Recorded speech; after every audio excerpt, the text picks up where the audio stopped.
Hello everyone, आपका एक बार फिर से वेलकम करते हैं आज के हमारे इस फ्रेश वीडियो पे। तो आज इस वीडियो के अंदर मैं आपके साथ डिस्कस करने वाला हूं मेरे assist large and mid cap fund diet growth के बारे में। इसमें मैं आपसे डिस्कस करूंगा कि ये जो म्यूचुअल फंड है इसने पिछले 1 साल, 3 साल, 5 साल या फिर एनुअल रिटर्न क्या दिया है, आज के डेट में इसका एक एनएवी का प्राइस क्या है, ये कितने स्टार रेटिंग म्यूचुअल फंड है, इसमें आप मिनिमम एसआईपी अमाउंट क्या लगा सकते हैं और इसका फंड साइज क्या है। साथ ही साथ मैं आपसे डिस्कस करूंगा इसके अंदर कौन कौन सा स्टॉक लिस्टेड है, और अगर आप इस म्यूचुअल फंड में कुछ पैसा जमा किए होते तो पिछले 1 साल, 3 साल, 5 साल के अंदर आपको क्या रिटर्न देखने को मिलता। और लास्ट में मैं आपसे डिस्कस करूंगा कि क्या हमें मेरे assist large and mid cap fund diet growth के अंदर इन्वेस्टमेंट करना चाहिए या फिर नहीं करना चाहिए। अगर आपने ऑलरेडी इन्वेस्ट किया है तो आगे आप अपना एसआईपी या फिर लमसम के साथ क्या करेंगे। तो बात करते हैं मेरे assist large and mid cap fund diet growth. ये एक इक्विटी म्यूचुअल फंड है जो कि large and mid cap category के अंदर आता है और ये काफी हाई रिस्क म्यूचुअल फंड है। इसने जो पिछले 1 साल में रिटर्न दिया वो रिटर्न है 38.68% का। 3 साल के रिटर्न की अगर बात करते हैं तो 3 साल में 19.35% का रिटर्न है। 5 साल के रिटर्न की अगर बात करते हैं तो 5 साल में 24.33% का रिटर्न है। और अगर एनुअल रिटर्न की इनकी बात करें तो एनुअल रिटर्न है 23.75% का। ध्यान देंगे अभी जो भी रिटर्न मैंने आपके साथ डिस्कस किया 1 साल, 3 साल या फिर 5 साल का, ये इनका वन टाइम यानी कि लमसम का रिटर्न है। अगर आप एसआईपी के थ्रू इन्वेस्टमेंट करेंगे तो रिटर्न आपको कुछ और मिल सकता है। तो क्या रिटर्न मिलेगा इस वीडियो के अंदर मैं ये चीजें इसी के अंदर कवर करूंगा। अब हम लोग एनएबी के ऊपर बात करते हैं। तो आज के रेट में इसका एक एनएबी का प्राइस है 164 रुपया 48 पैसा। रेटिंग की बात करते हैं तो ये एक 3 स्टार रेटिंग म्यूचुअल फंड है। इसमें आप मिनिमम एसआईपी अमाउंट 500 रुपया लगा सकते हैं और इसका फंड साइज है 37,846 करोड़ का। बात करते हैं मेरे assist mid cap large and mid cap fund के अंदर आप सिर्फ एसआईपी के थ्रू ही इन्वेस्टमेंट कर सकते हैं। लमसम अभी इसने ब्लॉक करके रखा है। अब हम लोग यहाँ पे बात करेंगे कि अगर आप एसआईपी के थ्रू कुछ पैसा जमा किए होते तो फिर आपको क्या रिटर्न देखने को मिलता।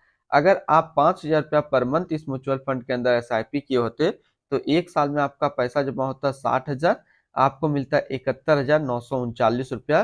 करीब 1 साल में आपको एसआईपी के थ्रू 20% के आसपास रिटर्न देखने को मिलता।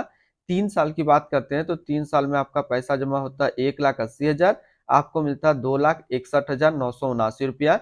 यानी 3 साल में एसआईपी के थ्रू आपको करीब 45% का रिटर्न देखने को मिलता। और बात करते हैं 5 साल में तो 5 साल में आपका पैसा जमा होता 3 लाख, आपको मिलता 5,74,784 रुपया। यानी कि एसआईपी के थ्रू 5 साल में आपको करीब 91% के आसपास रिटर्न देखने को मिलता। होल्डिंग की बात करते हैं तो इसके अंदर जो टोटल स्टॉक लिस्टेड है वो टोटल 89 स्टॉक लिस्टेड है। अगर हम इसमें टॉप 10 और उसके सेक्टर वाइज डिस्कस करते हैं तो पहला नाम आता है एचडीएफसी बैंक लिमिटेड फाइनेंशियल क्षेत्र, Axis bank limited financial, Larsen and टर्बो limited construction, Kotak Mahindra bank limited financial, Reliance industrial limited energy, ICIC bank limited financial, State Bank of India financial, Bharat Forge limited automobile, NTPC limited energy, persistent estate projects limited construction के क्षेत्र में है।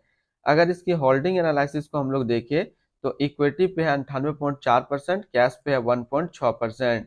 अब इस equity को अगर sector wise देखते हैं तो फाइनेंशियल पे है 24.5, अदर्स पे 18.5, हेल्थ केयर पे 10.1, एनर्जी पे 9.6, कंस्ट्रक्शन पे 9.2, ऑटोमोबाइल पे 8.3, सर्विस पे 8%, टेक्नोलॉजी 6.5 और कंज्यूमर स्टेल्स पे 5.3%। यानी कि अगर आप मेरे assist large and mid cap fund के अंदर पैसा लगाएंगे तो इन सभी कैटेगरी पे डिस्ट्रीब्यूट होकर के आपका पैसा लगेगा। अगर हम लोग इसकी एडवांस रेशियो की बात करते हैं तो इसका प्राइस टू अर्निंग रेशियो 22.81 और पीबी रेशियो 3.74। अगर आप इस म्यूचुअल फंड के अंदर अपना पैसा इन्वेस्ट करना चाहते हैं तो फिर मिनिमम एसआईपी आपको 500 रुपये का करना होगा। लमसम के अंदर आप इसमें इन्वेस्टमेंट नहीं कर सकते हैं। अब हम लोग रिटर्न एंड रैंकिंग के ऊपर बात करते हैं और यहीं पे आपको समझ में आएगा कि क्या हमें मेरे assist large and mid cap fund के अंदर इन्वेस्टमेंट करना चाहिए या फिर नहीं करना चाहिए। सबसे पहले हम लोग मेरे assist large and mid cap fund का रिटर्न देखते हैं जो कि 1 साल में है 38.7, 3 साल में 19.4, 5 साल में 24.5 और एनुअल है 23.8 का। वहीं पे इस कैटेगरी का जो एवरेज रिटर्न होता है यानी कि equity large and mid cap mutual fund का 1 साल में 45.2, 3 साल में 21.6, 5 साल में 22.3 का है। तो यहाँ से देखेंगे तो 1 साल में ये अपना कैटेगरी एवरेज रिटर्न को बीट नहीं कर पा रहा है और उससे कम रिटर्न दे रहा है।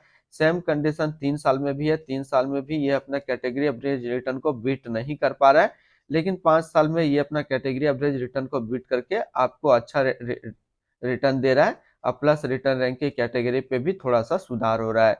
लेकिन अगर आप इसको फ्रेश बाय करना चाहते हैं आज के डेट में, तो फिर मैं आपको सजेस्ट करूंगा इस म्यूचुअल फंड को बाय नहीं कीजिए। तो किस large and mid cap mutual fund को बाय करेंगे ये भी जानकारी मैं आपको दूंगा। लेकिन जिसने ऑलरेडी इन्वेस्ट किया और आपका इन्वेस्टमेंट का 1 साल से अगर ऊपर हो चुका है, तो फिर आप अपना एसआईपी अपने लमसम को कंटिन्यू रखेंगे, क्योंकि आगे आपको अच्छा रिटर्न मिलने वाला है। अब हम लोग इनकी एक्सपेंस रेशियो की बात करते हैं, तो इनका एक्सपेंस रेशियो 0.58% का। एग्जिट लोड की बात करते हैं, अगर आप इन्वेस्ट किया हुआ पैसा 1 साल के अंदर निकालेंगे तो फिर आपको 1% का एग्जिट लोड देना होगा। और स्टम्प ड्यूटी की अगर बात करते हैं तो स्टम्प ड्यूटी है 0.005%। अब हम लोग इसकी टैक्स इम्प्लीनेशन को देखते हैं और इसको अच्छे से समझेंगे कि अगर आप इन्वेस्ट किया हुआ पैसा 1 साल के अंदर निकालेंगे तो जो भी आपका रिटर्न बनेगा उसमें आपको 15% का टैक्स लगेगा। अगर आप 1 साल के बाद इससे अपना पैसा निकालते हैं इस म्यूचुअल फंड से और 1 साल में अगर आपका 1 लाख प्लस का रिटर्न बनता है, तब फिर आपको 10% का टैक्स देना होगा। अगर 1 लाख प्लस का रिटर्न बनेगा तब देना है। अब हम लोग इसकी fund house and investment objects को देखते हैं, तो मेरे assist mutual fund total assist में इंडिया पे 13 नंबर पे रैंक करता है। इसका टोटल असिस्ट अंडर मैनेजमेंट है 1,81,758 करोड़ का। बात करते हैं मेरे assist large and mid cap fund diet growth. ये एक इक्विटी म्यूचुअल फंड है जो कि लॉन्च किया गया मेरे असिस्ट म्यूचुअल फंड की तरफ से। नीलेश सुराना अभी इस फंड का करंट फंड मैनेजर है। इस फंड का करंटली असिस्ट अंडर मैनेजमेंट है 1,81,758 करोड़ का और लेटेस्ट ने भी 164 रुपया 48 पैसा। बात करते हैं मेरी assist mid cap large and mid cap fund diet growth. ये एक काफी हाई रिस्क म्यूचुअल फंड है। इसमें मिनिमम एसआईपी अमाउंट 500 रुपया का सेट किया गया है। अगर आप इन्वेस्ट किया हुआ पैसा 1 साल के अंदर निकालेंगे तो फिर आप को 1% का यहाँ पे एग्जिट लोड देना होगा। और इसकी फंड बेंचमार्क की अगर बात करते हैं तो इसका फंड बेंचमार्क है Nifty large mid cap 250 total return index. तो जैसे कि इस वीडियो के अंदर मैंने आपको बताया कि अगर आप एक fresh large and mid cap में इन्वेस्टमेंट करने की तरफ देख रहे हैं, तो फिर ये म्यूचुअल फंड आपके लिए सही नहीं है। आप इसके अंदर मत इन्वेस्टमेंट कीजिए, क्योंकि ये अपना कैटेगरी एवरेज के रिटर्न को भी बीट नहीं कर पा रहा है 1 साल में और 3 साल में। अगर आपने ऑलरेडी इन्वेस्ट किया है और आपका इन्वेस्टमेंट का 1 साल से अगर प्लस हुआ है, तब फिर आप इसके साथ बने रहेंगे, नहीं तो आप इसको ब्रेक कर सकते हैं। तो फिर मिलते हैं हम लोग नेक्स्ट कोई इस तरीके का वीडियो की अच्छी जानकारी को लेकर के।